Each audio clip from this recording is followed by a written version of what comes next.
A little while ago, this red 280 SL developed a small drip underneath, which I assumed was the rear crank main seal dripping just here.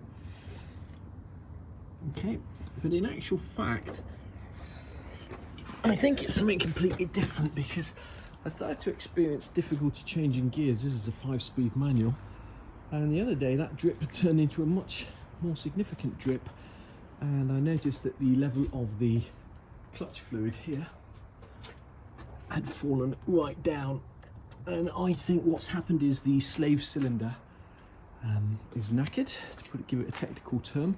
So we're going to have a go today of placing the slave cylinder on a 280 SL.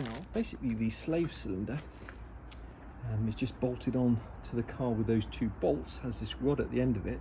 And I suspect what's happening is it's leaking here, kind of inside the bell housing, and it looks like it's an oil leak, but actually if you taste the stuff that's dripping out, it doesn't taste like oil. It tastes very bitter, which I assume is the clutch fluid. So we're going to have a go at changing this today, and the first thing to do is to jack this car up. And as I've mentioned many times before, we're not going to be using the jacking points on the car. We're going to be using a special bit of wood that we've cut a slot into, jacking it up on the sills, and then putting some axle stands beneath it. We tried to change the slave cylinder from underneath the car, so we may just get away with jacking this side of the car, because basically the exhaust pipe is in the way, doesn't allow you to slide underneath. The very first thing we're going to do is chop the wheels, so when we do jack the car up, it can't roll away. What I'm going to do is I'm going to jack the car up on the frame rail here, and then I'm going to support the car on bricks here. Taking the wheel off for better access, we've got one support here, and one at the front, because I do not want to be crawling under this car with any risk of the thing falling on my head. So let's have a quick look at where the slave cylinder is, and that's it just there, just with this pipe attached to it here. So it's held on by 2 bolts. Those are 13mm bolts. First thing we're going to try is just with a standard socket.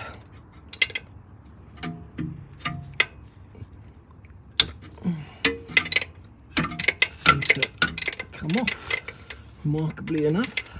Okay, there we go. Don't forget the washer on there. I imagine it's a spring washer, which it is. That was the easy one to get to. I wonder how we're going to get to the one that's hidden behind that. It's going to be a bit trickier, I should imagine. It has taken ages to get this loose. Now, when you're kind of upside down, you're going to make sure you're doing this the right way. The spanner is turning away from the gearbox. I'm going to loosen this pipe off because I can't get to the second bolt without taking this fitting here out. So I'm assuming I'm going to get covered in clutch fluid, but so far we haven't. This is a 12mm fitting by the looks of it. You would think it'd be 11 or 13, but neither of those fitted, so I think it's 12. Okay, once you've got this fitting loose, I'm hoping I can now get a socket onto that other bolt. Okay, finally, after about 1 hour of messing about, we've got the clutch slave cylinder out. Let's take that to the bench and have a look at it. Boy, that took a lot of contortionism to get that out. Now it's held in by these 2 bolts here, which are 13mm, and the way we did it was with an extension like that. It's very difficult because you've hardly got any movement between the tunnel and the gearbox, but eventually we got there, and the secret is to undo this pipe first so you can get the extension across the top like that. Okay, let's just see if they're the same size. They look to be pretty much the same size, and this here is Febby part number 12267.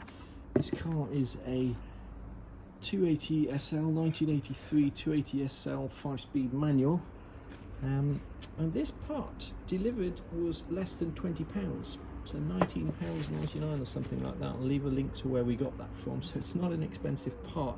but boy is it difficult to get off. In theory you could rebuild this slave clutch, but you can see here this rod just pulled straight out. The seal there is all perished and broken, and this is the colour of the fluid that's coming out of there, so it's not in a good way, and for the sake of £20 it's hardly worth rebuilding it. Now, between the slave cylinder and the bell housing is this plastic spacer or gasket, and make sure you don't lose it, make sure it goes on the right way. We finally managed to get those bolts in, but I have to say it's one of the fiddliest jobs I've ever had to do. If you haven't got a ramp, this is a sort of hint of how to do it.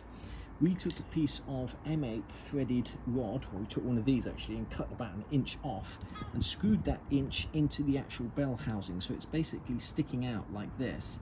And that allows you to line up the cylinder over that bolt. It has two effects. One, it stops this falling down, and two, it means that you're exactly lined up, so you don't have to screw that into the bell housing very far. And then to get the bottom bolt in, we're basically using an Allen key just to feel around, and when it lines up we then slot the bolt in and tighten it up.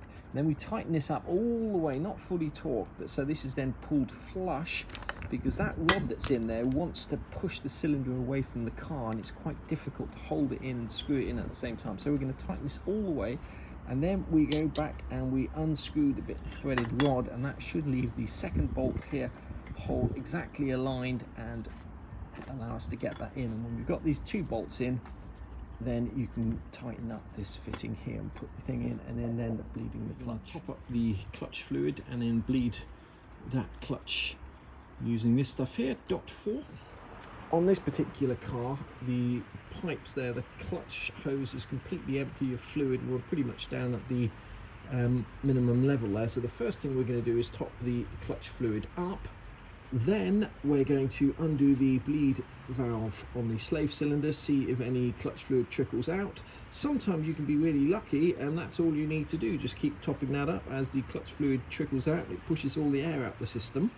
More likely than not, what you're going to need to do is, after you've topped that up, let any clutch fluid dribble out that's going to dribble out, is close the slave cylinder off, close the bleed valve, and then pump up the clutch pedal 5, 6, 7, 8, 9, 10 times, wedge it down with a piece of wood, open up the slave cylinder again. That'll allow some pressure out, you'll get some air and clutch fluid coming out. Tighten the bleed valve, come around to the car again, pump the clutch pedal 5 or 6 times, and repeat that process 4, 5, 6, 7, 8, 9 times, however many times you need to do it to get all the air out the system. Okay, so we're just going to top up this clutch fluid all the way to the top, and we're hoping that that will start draining out through that pipe. Let's have a quick look, see if that is in fact happening.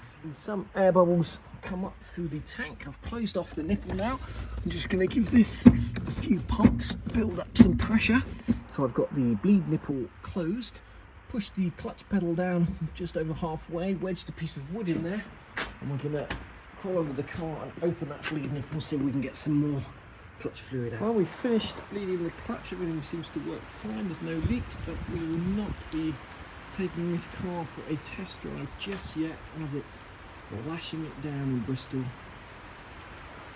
And the final thing I would say is, so far on this car, we've bled that clutch 3 times. The first time was to replace this pipe here, which was leaking. The second time was to replace the master cylinder, and the third time was to replace the clutch cylinder. So my advice, with the benefit of hindsight, is if you're going to replace the master cylinder, for the sake of an extra £20, you might as well replace the slave cylinder and that piece of pipe as well, to save you having to bleed the clutch 3 times. I have previously done a video on that pipe and the master cylinder, so you've got all the part numbers there, etc.